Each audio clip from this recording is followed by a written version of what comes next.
Good Morning Business, le grand débat.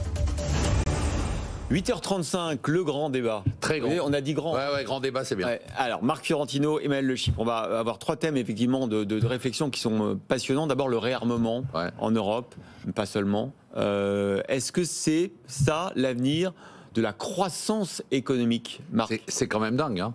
C'est-à-dire qu'il y a 1 an ou 2 ans, on n'aurait jamais pu imaginer ça. On était tous en train de discuter de la croissance verte, de la transition écologique. Puis quand on la marguerite entre les dents. Bah oui, exactement. Et quand la fleur au fusil. La fleur au fusil, c'était Woodstock, quoi. Ouais. Et là, quand on regarde les chiffres, donc je rappelle quand même les dépenses dans l'armement l'année dernière, donc en 2023, record historique.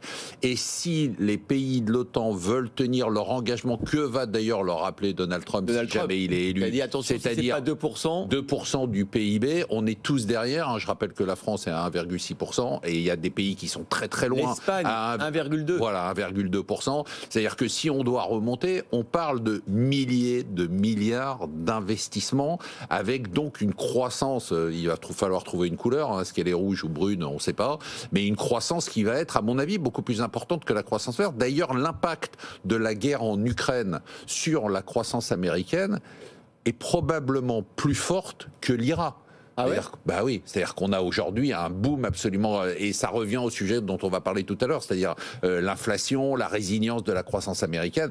Bah, il faut voir qu'aujourd'hui, ils bénéficient d'un bonus parce que les gens qui veulent monter leur budget militaire au sein de l'OTAN, bah, très clairement, ils achètent à 85% américain. Mais alors du coup, c'est passionnant ce que vous dites, parce qu'il y a une époque où on ne pouvait pas investir dans le militaire parce que c'était pas RSE. C'est ça qui va être dingue. Et là, du coup, par exemple, vous regardez les boîtes de l'armement ? Non, mais moi, je regarde je regarde à titre personnel, je regarde évidemment aussi les énergies fossiles, parce que c'est totalement absurde, on en a parlé 100 fois de les éliminer, mais ça va être très amusant de voir, notamment dans les grandes gestions avec les ça se voit déjà, avec le RSE, dire déjà. Ah là là, on peut pas faire de défense, on peut pas faire, mais finalement ils vont être complètement à côté de la plaque, complètement à côté de la plaque. Les organismes internationaux, la BEI et tout ça, ils sont en train de regarder en fait. Hein. Bah, ils ont pas le choix. Non, mais là aussi, c'est dur de dire si c'est une bonne ou une mauvaise nouvelle. Ce qui est sûr, c'est que c'est une constatation. C'est une constatation, mais sauf que pour l'économie française, c'est une excellente nouvelle. Je suis d'accord. C'est-à-dire que, si vous voulez, entre une transition écologique dans laquelle on était à la ramasse et un réarmement dans lequel on a quand même tous les atouts pour y arriver. Il faut rappeler que la France, c'est quand même le 2e pays vendeur d'armes au monde derrière les États-Unis. Alors loin derrière les États-Unis, mais devant la Chine, devant la Russie. C'est une industrie dans laquelle, enfin, je veux dire, c'est une industrie qui coche toutes les cases. Hein, c'est que vous avez des grandes entreprises qui sont les locomotives de 4000 PME. C'est déjà 12%. C'est un écosystème incroyable de l'emploi industriel. Vous avez un secteur, il faut le rappeler parce que c'est une constante historique, le secteur de l'armement et de la défense, c'est un secteur qui historiquement entraîne le reste de l'économie et de l'industrie. C'est un des secteurs qui a les plus gros effets multiplicateurs sur le reste de l'économie parce qu'on est en pleine révolution technologique et qu'il y a énormément de recherche, d'innovation qui va être faite à vocation militaire et qui va ruisseler sur le reste de l'industrie. Vous le dites, c'est des emplois non délocalisables, c'est des emplois partout sur tout le territoire et en plus, c'est un élément majeur pour retrouver aussi de la souveraineté. Donc, vous regardez cette industrie de l'armement, pour la France, ça coche absolument toutes les cases. Et là, il faut en profiter. Avec la problématique que vous soulevez, qui est l'hypocrisie qu'il y a autour de cet investissement-là. C'est-à-dire il va falloir twister les règles pour finalement continuer à investir dans un secteur qui ne coche par contre pas du tout les cases de l'investissement socialement responsable. Est-ce que quand même on n'a pas, dans certains domaines importants de l'armement, décroché, parce que quand on voit hier à Bergerac, c'est super de rouvrir à nouveau une usine de poudre, mais on produisait plus de poudre depuis 2007. Non, je crois qu'il faut, là, il faut pas tomber dans la caricature. Je pense que Emmanuel l'a dit, c'est-à-dire que d'un côté, il y a quand même un gagnant, mais énorme. Moi, ce qui m'angoisse un peu dans tout ça, c'est le fossé incroyable qui est en train de se creuser entre les États-Unis et l'Europe. Là aussi. Non, mais franchement, c'est stressant de voir ça parce que on voit sous nos yeux une sorte de faille s'ouvrir et qui est démentielle en termes de productivité, en termes de croissance.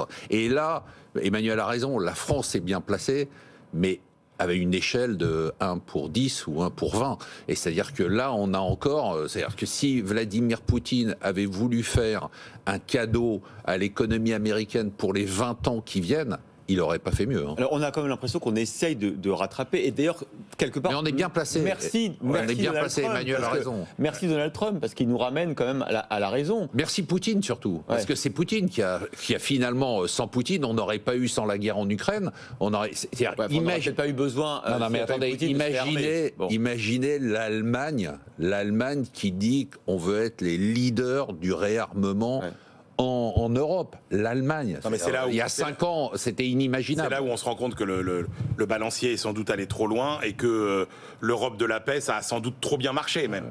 C'est-à-dire qu'en fait, on a bâti les 50 dernières années du XXe siècle avec cette idée que plus jamais il y aurait la guerre, etc. Et notre naïveté a été trop loin en matière de désarmement. Et là, pour le coup, c'est vrai que les Allemands, et on se dit, là, en fait, effectivement, l'Europe en général a quand même des raisons de se dire qu'elle a sa place à prendre sur ces technologies-là, et en plus pour des raisraisons de souveraineté. Est-ce que j'ai le droit encore de dire que la planète brûle et que tout ça nous amène au désastre écologique ? Oui, je pense que c'est pas forcément évidemment ce qu'on est en train d'annoncer. C'est un constat. Il ne faut pas qu'on pense qu'on est en train de pousser au réarmement. C'est un constat. C'est pas une très bonne nouvelle pour la transition écologique. C'est pas une très bonne nouvelle pour les investissements dans la transition écologique parce que les États vont devoir faire des choix.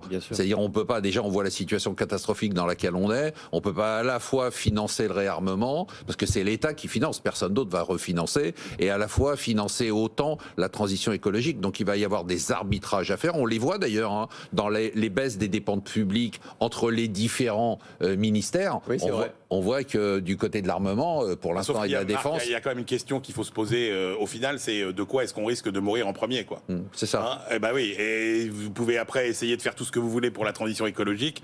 Si nos vies, nos pays, nos économies ont été détruites par la guerre, voilà. Donc je pense que oui, il y a des priorités, mais parfois il y a des urgences qui chassent les priorités. Et le réarmement, c'est une urgence. Et alors c'est très intéressant parce qu'on a toujours parlé pendant des années du dividende de la paix. Bah là, on va parler dans les années qui viennent du dividende de la guerre. Toujours le sens de la formule, Marc. Bon, on va parler d'inflation, de taux d'intérêt. Je vais vous faire écouter quelqu'un qui n'est pas un banquier central, mais qui pourrait presque l'être. Écoutez. Les banquiers centraux doivent résister aux appels à abaisser trop tôt les taux d'intérêt. Mais attendre trop longtemps pourrait refroidir l'activité économique. Vous avez compris quoi? C'est vraiment la langue de bois. Si c'est évidemment Kristalina Georgieva, la directrice générale du langue de bois totale. C'est si vous avez compris ce que j'ai dit, c'est que je me suis mal exprimé. Bah, elle résume bien, qu'est-ce qu'elle dit? Elle dit il ne faut pas aller trop tôt, il ne faut pas le faire trop tard. Bah, merci, je veux dire, c'est vraiment et l'eau mouille, quoi. Donc elle aurait pu rajouter ça. Non, on est dans une situation. D'abord, il faut évidemment faire ce que tout le monde fait, distinguer la situation américaine de la situation européenne. Et heureusement, miracle, j'ai envie de dire, moi qui ai tapé sur Christine Lagarde pour la première fois, elle a compris que, il fallait pas attendre que la Banque centrale américaine baisse les taux pour qu'on baisse les nôtres. Le dit, hein. Bravo. Bah oui, c'est bien. Non, courageux. C'est courageux, n'exagérons rien. Elle a juste 6 mois de retard. Je vois pas où est le courage là-dedans. Donc, le premier élément et le deuxième élément, c'est qu'elle a compris quand même que quoi qu'il se passe, il fallait baisser les taux d'intérêt. Par contre, la situation aux États-Unis n'a rien à voir. Et ça reboucle avec le sujet du réarmement, ça reboucle avec le sujet de l'énergie. Parce que les États-Unis, en fait, Emmanuel parlait de cocher toutes les cases, mais les États-Unis cochent toutes les cases. Ils cochent la case de l'énergie, ils cochent la case du réarmement, ils cochent la case de la transition écologique avec l'IRA, ils cochent la case de la relocalisation et de la réindustrialisation. Le fossé, il est dramatique. Mais alors, est-ce que ça c'est ce ils cochent on l'a déjà la case évoqué de ici l'IRA en disant au final c'est toujours les États-Unis qui gagnent. Oui. C'est-à-dire qu'il faut bien voir que les États-Unis c'est l'éternel pays émergent. Alors, c'est le pays qui a tout. Il a les capitaux, il a les ressources humaines, il a la démographie, il a l'énergie, il a tout ça. Et il a l'IA. Et est-ce qu'il a aussi l'inflation? Est-ce que c'est un problème? Est-ce qu'il y a de l'inflation aux États-Unis? Non mais alors oui, vous avez quand même des germes inflationnistes qui sont plus nette et plus perceptible aux États-Unis. Vous avez des tensions sur les prix à la production, c'est indéniable. Vous avez tensions sur les salaires. Des tensions sur les salaires. Donc oui, effectivement, on comprend la prudence de la Réserve fédérale. Et d'ailleurs, je ne sais plus si c'est la dernière fois avec Marc ici qu'on en a parlé, mais moi, je ne croyais pas du tout aux 3 baisses de taux dans l'année et manifestement. Moi, j'y crois toujours. Hein. Après, j'y crois toujours. La Réserve fédérale. Ouais, là où l'Europe est quand même. Alors pour le coup, je vais presque être plus sévère que Marc sur la Banque centrale européenne. C'est que vous voyez que quand vous vous engagez dans un mouvement avec le mauvais timing, c'est très compliqué de retrouver le tempo après. Et là, moi, ce qui m'inquiète, c'est qu'on commence quand même à voir, depuis le début de l'année, les matières premières, il y a beaucoup de matières premières, il y a le pétrole, etc., qui remontent. Et d'ici à ce que la BCE nous dise « Ah bah oui, mais alors attendez, là maintenant, finalement, il y a un peu plus d'inflation, c'est pas si sûr que ça qu'on baisse, etc. » Vu qu'ils ont accordé une importance disproportionnée à la hausse des matières premières dans les décisions d'augmenter les taux d'intérêt, moi je pense qu'ils auraient dû baisser depuis bien longtemps. Et je regrette qu'il n'y ait pas eu de baisse. 6 à 9 mois de déjà retard. en avril, parce que effectivement, si ça se trouve, il y a une fenêtre là en avril qui s'était ouverte, qui aurait permis un geste et que au mois de juin. Il ne faudrait pas qu'au mois de mai, elles se disent, finalement. Alors après, en Europe, à part l'inflation sur les matières premières, tous les autres signaux sont quand même très encourageants. Hein. Sur les salaires, encourageants, ils sont dramatiques. Non, mais je veux dire, en matière de baisse de taux, d'inflation, c'est-à-dire que sur les salaires, on voit que ça se calme, etc. Donc malheureusement, j'ai envie de dire, parce que en fait, l'inflation qui résiste aux États-Unis, c'est un bon signe. Hein. C'est un très mauvais signe politique, parce que vous avez vu que pour les préoccupations des électeurs, pour l'immobilier notamment, les électeurs, ils ont envie de tout baisser. Ils considèrent que c'est de la faute de Biden, et donc ils sont très énervés. Mais c'est un signe, en fait, de bonne tenue de l'économie et notamment de bonne tenue des salaires. Alors on va souffler en allant aux États-Unis, justement, voir Antoine Delard pour voir les conséquences de ces indicateurs sur justement l'ambiance en pleine campagne électorale, Antoine Delard. Oui, ces mauvais chiffres sont une très grosse épine dans le pied de Joe Biden pour 2 raisons. D'abord parce que les prix qui restent élevés alimentent encore un peu plus le mécontentement des électeurs. Les équipes de Biden espéraient une amélioration sur le pouvoir d'achat dans la dernière ligne droite avant l'élection. Ce scénario désormais a du plomb dans l'aile. Et puis ensuite, à cause de cette inflation collante, comme l'on dit, la Fed ne va pas baisser tout de suite ses taux. Pour les consommateurs, ça veut dire des crédits qui restent chers pour acheter des maisons, les crédits immobiliers, ou pour acheter des voitures par exemple.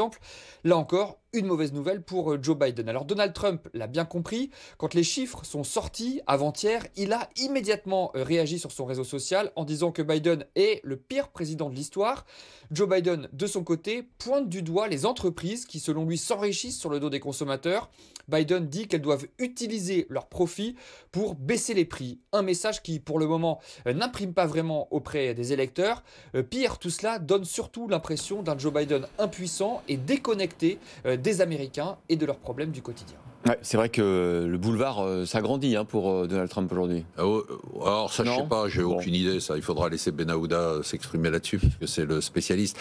Non, ce qui est intéressant, c'est que les Américains reprochent à Biden l'inflation, mais l'inflation, elle vient en partie des matières premières et autres, mais elle vient en partie des salaires, parce qu'on est en plein emploi et que les augmentations de salaires sont largement supérieures. Quand on voit par exemple les chiffres en Californie, c'est assez spectaculaire.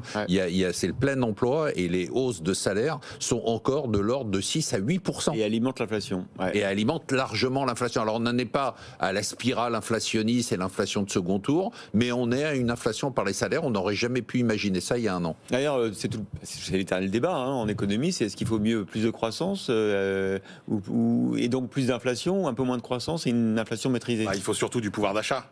Et là, effectivement, moi, je ne suis pas convaincu que ce soit... Enfin, je veux dire, quand on voit la situation du marché du travail, c'est quand même ça qui, sur le plan électoral... Et qui est excellente. Oui, mais le marché immobilier, vous savez que les taux variables des crédits immobiliers font qu'ils sont très sensibles aussi au montant de la mensualité qu'ils remboursent. Hein. Oui, sauf que la valeur de votre patrimoine, elle compte aussi. Oui. Et que là-dessus, encore une fois, le bilan Biden, il n'est pas mauvais. On ne peut pas dire qu'il a un mauvais bilan économique. Ah non, d'un point de vue économique, on peut même dire qu'il a un très bon bilan. Et après, alors on peut s'attacher au fait que il a mis beaucoup d'argent public dans la machine, qu'il en a peut-être mis trop, etc. Mais ça, je suis pas sûr que les Américains soient sensibles à ce discours-là. Allez, on revient un peu sur les chiffres de la semaine pour la France et le niveau des déficits publics à 5,1% du PIB. On a envoyé ça à Bruxelles. Ouais. 5,1%, c'est une prévision. Ouais, prévision basée sur des prévisions de croissance qui ne seront pas réalisées. Donc, ça sera plus alors évidemment que ça du coup, est-ce que c'est la faute du ministre de l'économie? Est-ce qu'il faut le changer? Mais je pense qu'il n'est plus là déjà, parce que vous avez quand même remarqué que Bruno Le Maire, ministre de l'économie, se fait critiquer par Bruno Le Maire, candidat en 2027, que Bruno Le Maire, ministre de l'économie, se fait critiquer par Emmanuel Macron, qui lui dit t'es là depuis 7 ans, sauf que Emmanuel Macron est là depuis 7 ans aussi, qui connaît un peu l'économie. On peut pas dire que ce soit un mec qui débarque dans le domaine de l'économie, il s'est vendu là-dessus. Donc on a aujourd'hui une vacance, enfin moi je n'ai pas peur de le dire, on a aujourd'hui une vacance, il n'y a pas de ministre de l'économie, et moi j'ai même, je vais faire un petit teasing avant de laisser parler Emmanuel, j'ai même une idée pour savoir qui va le remplacer. Alors, dites-nous. Emmanuel, alors, est-ce qu'on n'a plus de ministre de l'économie? Mais le problème, c'est, pour poser la question différemment, c'est objectivement le diagnostic que pose Bruno Le Maire sur ce qu'il faudrait faire pour finalement redresser la France. Il est parfait. Mais il est aux commandes. Sauf que, il n'est pas aux commandes du tout, et c'est ça le problème. Donc la vraie question, c'est, il est aux commandes depuis 7 ans. Il n'est pas aux commandes du tout. Qui est aux commandes alors? Je veux dire, quand vous regardez le nombre... Non mais qui est responsable? Mais quand on regarde le nombre de couleuvres que Emmanuel Macron a fait avaler à Bruno Le Maire. Non, mais ça, c'est pour... bien sûr que si. Mais non, bien sûr que oui. Le gars est là depuis 7 ans. Tu nous refais le coup d'Angela Merkel. Non. D'abord, on ne peut pas mettre les 7 ans sur le même plan. Ah bon? Il y a une première partie... il est ministre de l'économie, il n'a aucun pouvoir. Non, mais c'est pas ça. C'est qu'il y a une première partie de premier quinquennat où là, ils sont totalement en phase, ils font les réformes, la fiscalité, etc. Et là, c'est avec les gilets jaunes que ça commence à vriller. Et après, avec la crise sanitaire. Et en fait, la réalité, c'est que Bruno Le Maire n'avait pas du tout les mêmes options et les mêmes... Non, mais ça, c'est ce qu'il dit pour se défendre. Mais non, c'est pas vrai. Tu es en train de reprendre ses arguments. Nous, on regarde ses arguments au quotidien. C'est pas de ma faute. Alors, dans ce cas-là, il ne faut pas être ministre de l'économie. Regarde ce qui se passe vraiment.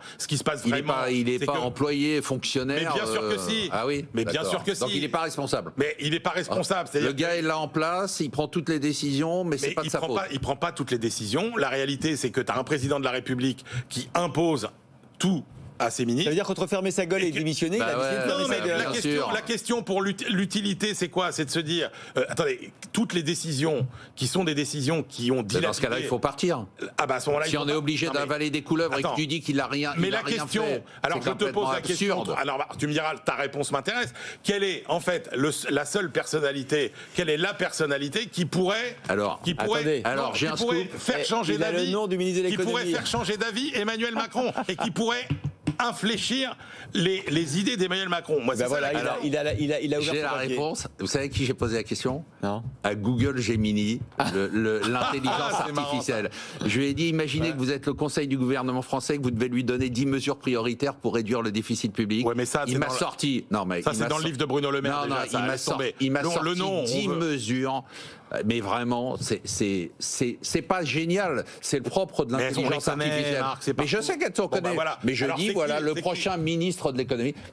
Alors après, on n'a pas le temps de tout voir, mais c'est très détaillé. Parce que vous allez me dire, ah oui, c'est des généralités. Non. Révision des dépenses fiscales, il donne le détail. Lutte contre l'évasion et la fraude fiscale, il donne les détails. Il n'y a pas besoin d'intelligence artificielle. D'accord, il n'y a pas besoin d'intelligence artificielle. L'intelligence artificielle, si elle était vraiment plus maligne que nous, elle nous dirait qui aujourd'hui est capable d'imposer ce programme à Emmanuel Macron, qui est quand même celui... Prochain ministre de l'économie, l'intelligence artificielle. Mais non. C'est évident. C'est évident, il n'y a pas besoin de se poser la question. Sauf si Emmanuel Macron se range à l'avis de l'intelligence artificielle. Mais le vrai sujet, c'est ça. Qui s'est opposé à toutes les aides qu'on a saupoudrées sur tous les Français? C'est incroyable que tu défendes Bruno Le Maire. Parce que la réalité, tu cherches un job ou quoi? Je défends les idées qu'il a eues et qui étaient les bonnes et que t'es les premiers à défendre. Comment on a distribué trop d'aides, trop saupoudrées, et après il a avalé des couleuvres parce qu'effectivement... Alors quand c'est bien, c'est lui. Quand c'est mal, c'est qu'il a avalé des couleuvres. Quand t'es ministre, effectivement, chevènement, tu fermes ta gueule ou tu démissionnes. Pendant longtemps, il a fermé sa gueule. Il avait choisi de fermer sa gueule. Il a avalé les couleuvres. Voilà. La réalité, c'est qu'aujourd'hui, non seulement... Alors, c'est là où Marc, t'as raison. C'est-à-dire qu'en gros, aujourd'hui... plus personne n'est responsable. Aujourd'hui, alors, qui dirige alors? Il ne la ferme plus. Mais tout est fait. Enfin, Marc, tu peux pas connaître comme nous au quotidien tout ce qui se passe à l'Élysée, à Bercy, etc. Donc c'est bien les grandes généralités. Je suis pas dans les arcanes du pouvoir comme toi. Mais non, mais la réalité, c'est que le fonctionnement au quotidien, ça se passe comme ça. Voilà. Moi, je veux bien encore une fois, mais trouvons quelqu'un qui va. Je t'ai trouvé. Mais non, tu l'as pas trouvé. Google Gemini, j'ai trouvé quelqu'un. C'est une arnaque. J'ai trouvé Google Gemini. C'est une arnaque. Je peux parler? J'ai une autre idée pour mise de l'économie. BFM Business. Écoutez nos chiffres sur les podcasts, les records historiques à 2,2 millions. Attendez, parce qu'il y a le chiffre c'est votre argent. 2,2 millions de podcasts. C'est un record historique pour BFM Business. 9e radio de France. Les records sur nos nouvelles émissions. Tout pour investir, plus 86%. BFM Bourse, qui a été complètement revampé, plus 99% sur un an. C'est votre argent. Magnifique. 260 000 audiences, plus 29%. Bravo à tous.